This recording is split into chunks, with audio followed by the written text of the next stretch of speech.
Mesdames et messieurs, bonjour et bienvenue dans cette édition du débat en ce mercredi 1er mars 2017.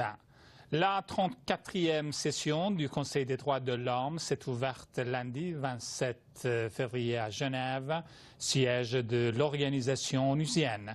C'était surtout une occasion pour replacer la question palestinienne au devant de l'actualité internationale. À la tribune de ce Conseil, le président de l'autorité autonome palestinienne, Mahmoud Abbas, a appelé à une mobilisation internationale dans le sens de la réhabilitation des droits légitimes du peuple palestinien. Or, les récents agissements du tandem Washington-Tel Aviv ont affaibli les espoirs de trouver une solution durable à la question palestinienne. En effet, l'obstacle majeur reste bien entendu l'expansion accélérée de la colonisation dans les territoires palestiniens.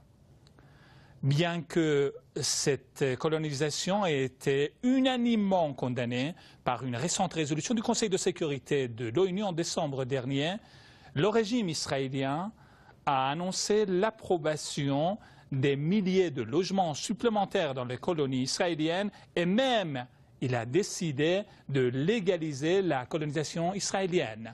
À cela s'ajoutent bien entendu les récents agissements controversés de l'administration Trump, en particulier l'annonce de sa décision de déplacer l'ambassade américaine de Tel Aviv à Quds. Aujourd'hui, dans le cadre de cette édition du débat, nous allons nous pencher sur ces évolutions relatives à la question palestinienne et sur la nécessité d'une mobilisation internationale pour le recouvrement des droits du peuple palestinien. Veuillez rester avec nous jusqu'à la fin de cette émission. Le président de l'autorité autonome palestinienne a mis en garde tous les pays étrangers quant au transfert de leurs ambassades de Tel Aviv à Quds occupées. Lors de la 34e session du Conseil des droits de l'homme de l'ONU à Genève, Mahmoud Abbas dit espérer que ce transfert ne se fera pas, estimant qu'il y aura des conséquences dévastatrices. Il a insisté à ce que Quds-Est soit la capitale de l'État palestinien.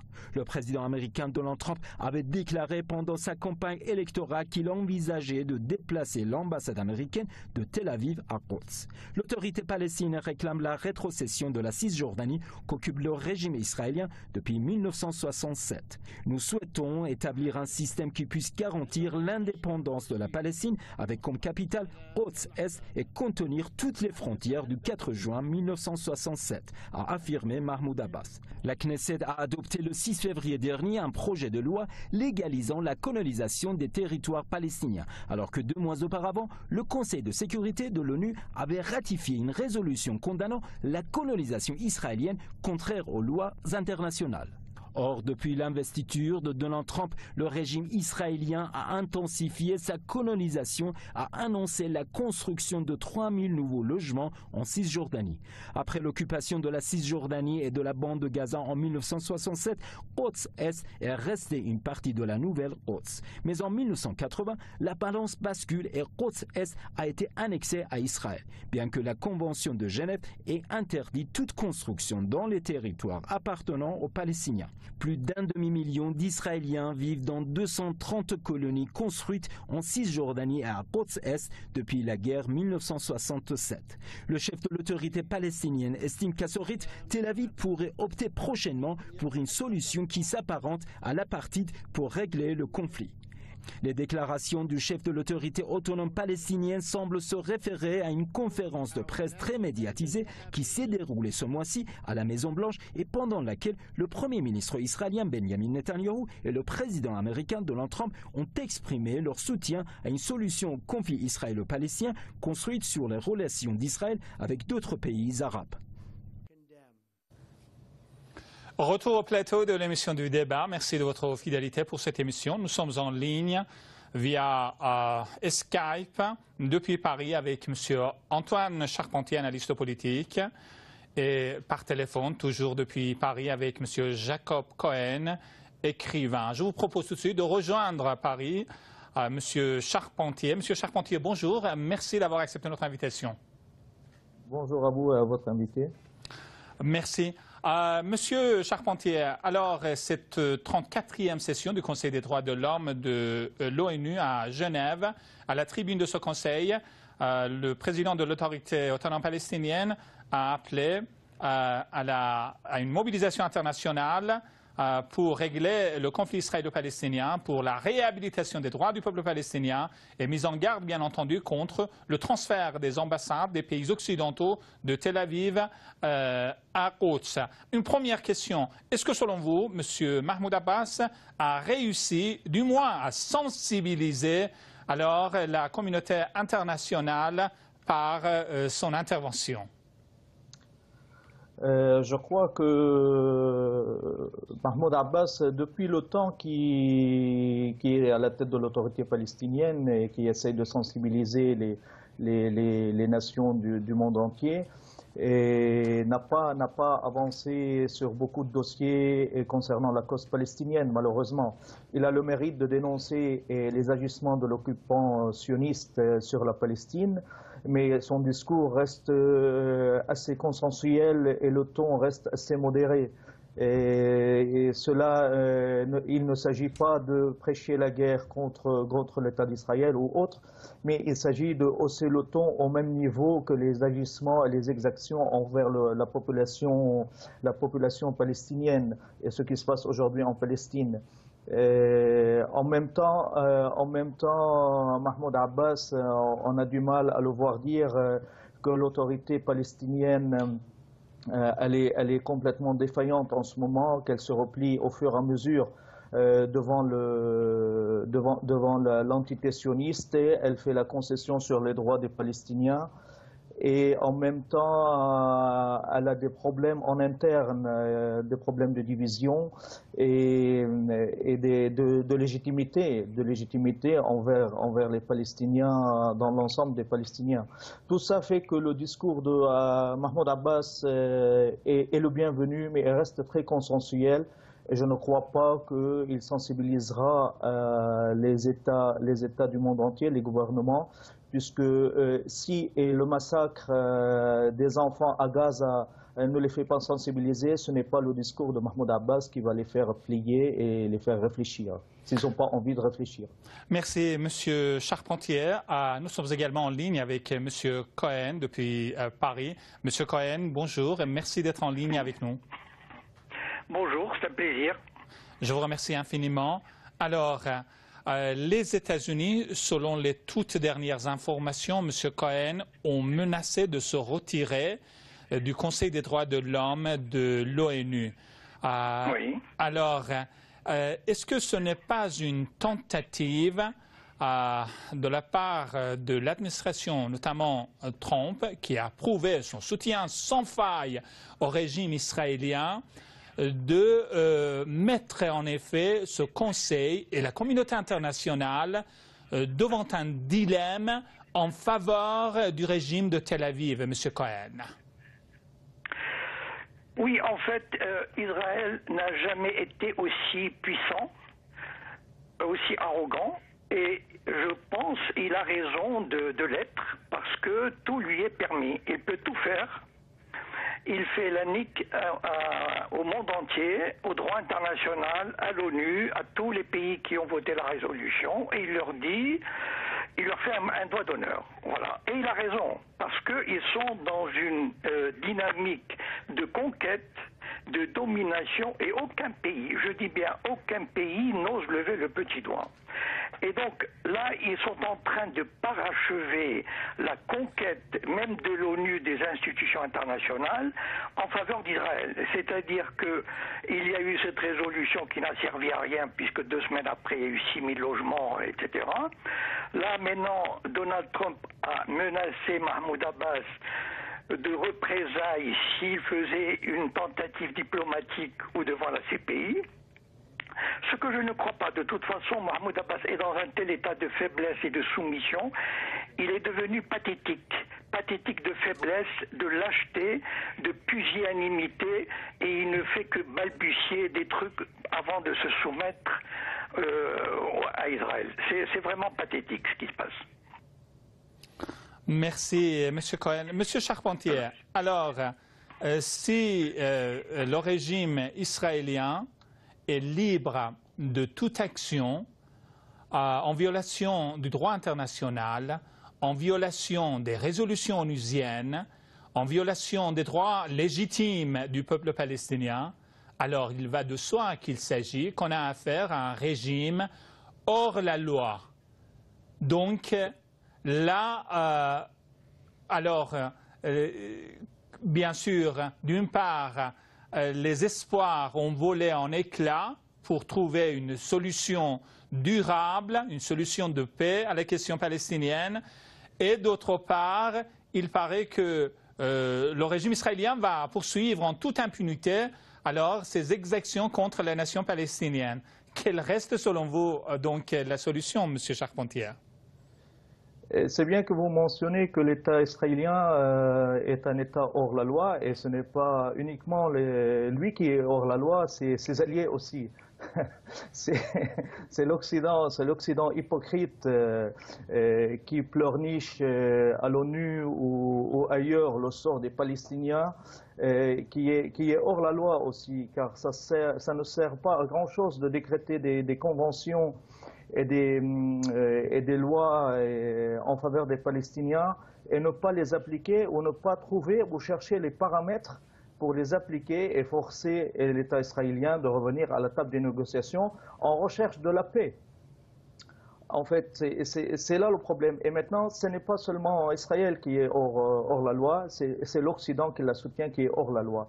La solution, elle commence à apparaître. Alors, ça suffit qu'on prend un peu le récent discours de Sayyid Hassan Nasrallah, avant lui le discours du président Assad, et qu'on voit ce qui se passe au niveau des manifestations populaires et mécontentement en Israël, et ce qui se passe au niveau de la résistance palestinienne, et on voit qu'aujourd'hui, ce qui se passe, c'est qu'il y a une réorientation de la boussole de l'axe de la résistance vers la Palestine, et malheureusement ou heureusement, il ne reste que le choix de la résistance, puisque les Israéliens qui sont en face, personne n'arrive à les raisonner et tout est leur permis. Alors dans un cas comme ça, les négociations et les discours ne servent plus à rien.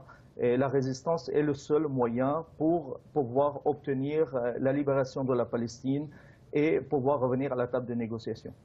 Merci, M. Charpentier. M. Cohen, alors, on parle ces jours-ci d'une lune de miel entre Trump et Netanyahou, une certaine connivence plutôt. Alors, Trump, il paraît qu'il a annoncé d'ailleurs lui-même qu'il n'est plus favorable à la tradition américaine envers le conflit israélo-palestinien, c'est-à-dire une solution à deux États. Et même, il a parlé en effet d'une solution à un seul État dans un cadre régional et sur la base des relations entre Israël et les pays arabes. Qu'est-ce que vous entendez par là, M. Cohen? Alors, il y a une chose qui est fondamentale et que les Arabes en général et les Palestiniens doivent comprendre une bonne fois pour toutes. Israël ne lâchera jamais, je dis bien jamais, la Cisjordanie sous quelque forme que ce soit. Ça fait 25 ans qu'on s'amuse autour des accords d'Oslo et il ne s'est rien passé. Et le nombre des colons est passé de 150 000 à 700 000. Et donc, il faut arriver à se mettre dans la tête que l'Israël ne lâchera jamais. Et ils le disent, hein, ils le disent aujourd'hui ouvertement. Donc, à mon avis, ce que va chercher Israël, c'est qu'il va s'entendre avec des pays alentours. Il est fort probable, ça c'est une intuition personnelle, qu'il y ait un transfert de Palestiniens vers le Sinaï ou vers la Jordanie ou vers d'autres pays. Aujourd'hui, la communauté internationale et le monde arabe est dans un tel état de tétanisation qu'il serait incapable de répondre à une telle provocation. Donc, moi, je pense que l'autorité palestinienne est là une carte extraordinaire à jouer. Et malheureusement, il ne la joue pas, c'est celle de déclarer les accords d'Oslo nuls et non avenus et de dire aux Israéliens d'occuper tout le territoire et d'assumer la sécurité et l'administration. Israël deviendrait alors l'occupant Et je suis certain que dans les mois qui suivent, la majorité du monde rompra les relations diplomatiques avec Israël, parce que ça deviendrait insupportable. Et malheureusement, l'autorité palestinienne est tellement corrompue et soumise qu'elle est incapable d'assumer ce choix de résistance diplomatique, politique et non militaire. Merci, M. Cohen. Alors, M. Charpentier, donc, d'après ce que vient de dire M. Cohen, alors Israël est en train d'appliquer une politique de génocide, une politique d'extermination du peuple palestinien.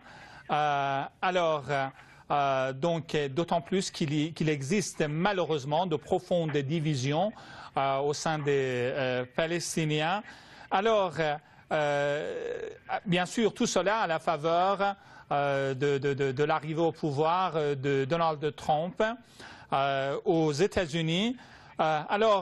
J'aimerais bien revenir justement sur cette solution que vous avez évoquée tout à l'heure, à savoir la résistance, mais il faudrait également une mobilisation et des initiatives sérieuses au sein des organisations internationales, peut-être pas, mais au moins au sein de l'Organisation de coopération islamique et des pays musulmans.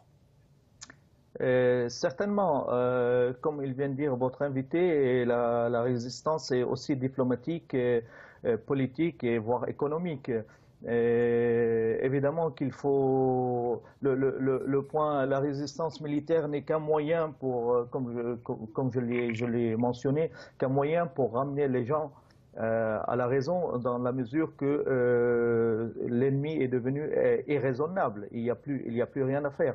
Mais certainement qu'il faut ouvrir plusieurs voies de résistance en même temps et dans les instances internationales.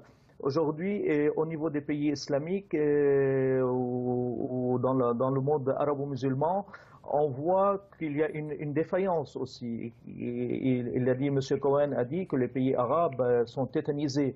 Et en fait, sont tétanisés face à Israël et face aux États-Unis, mais ne sont pas tétanisés et face à la Syrie ou au Yémen ou en Irak. Là, ça ne les empêche pas de massacrer les populations, détruire les pays. Alors, il y a une domination quasi volontaire. Ce n'est pas une domination contrainte, c'est une domination volontaire. Ils ont choisi de se soumettre et soumettre le monde arabo-musulman avec eux.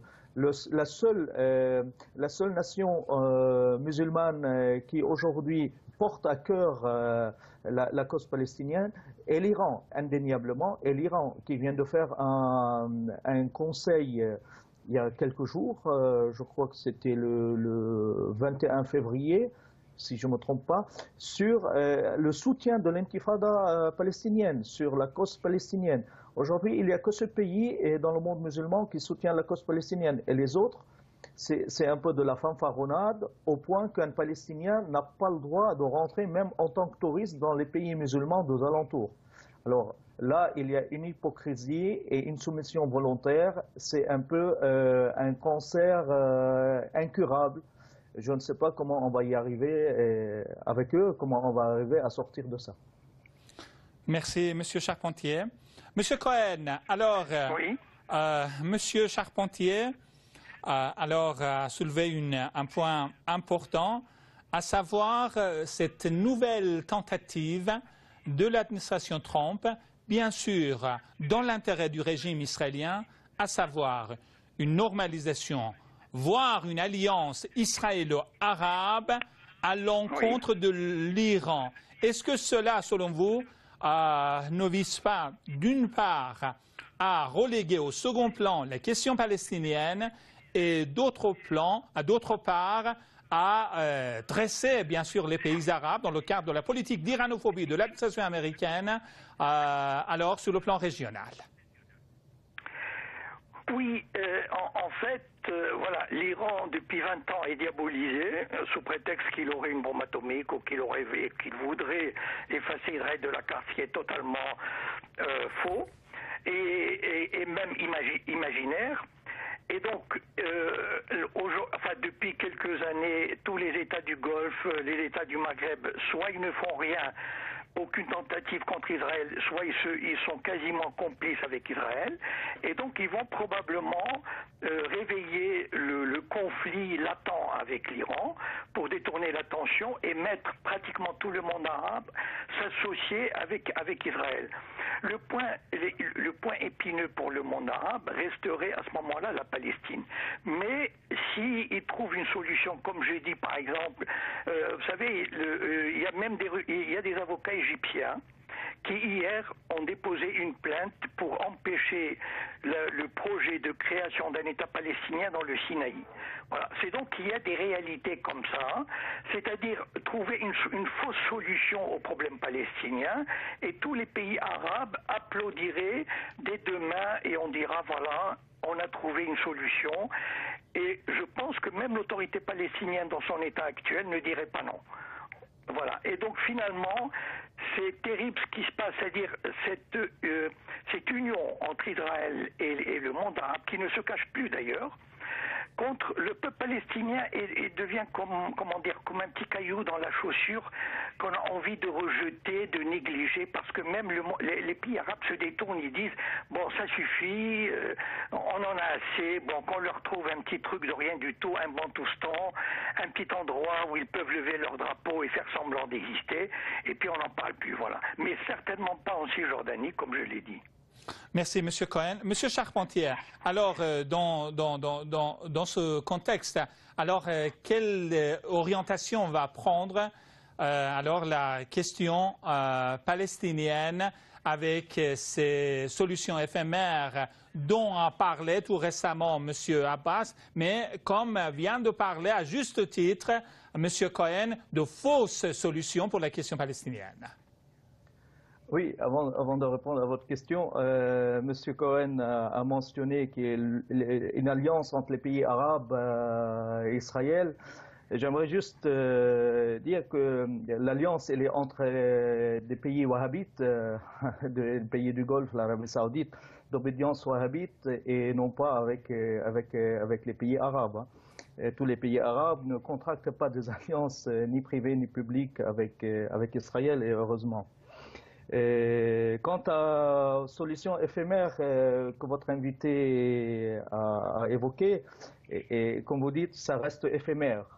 Et cela veut dire que avec ces solutions ou sans ces solutions qui sont éphémères, on a le risque de partir sur une explosion généralisée. Et là, ça va être de l'ordre de sauf qui peut, et que chacun sauve sa peau quelque part. Ça va être ça.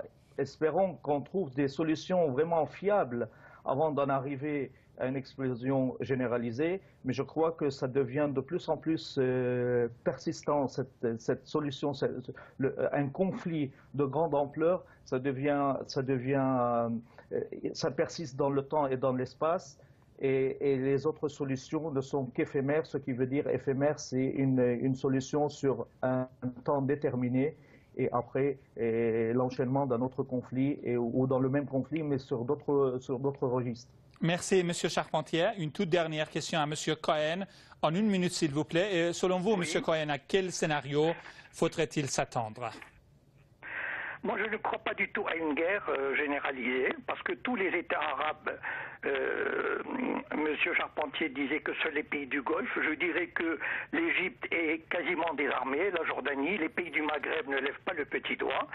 Donc, à mon avis, on va aller vers une domination exaspérante et totale d'Israël pour pas mal d'années, avec la soumission volontaire ou non des pays arabes.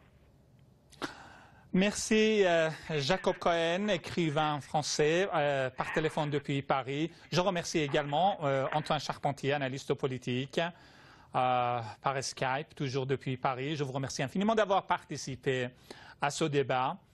Merci à vous tous de nous avoir suivis jusqu'à la fin de cette émission. Excellente journée à toutes et à tous. Au revoir et à très bientôt.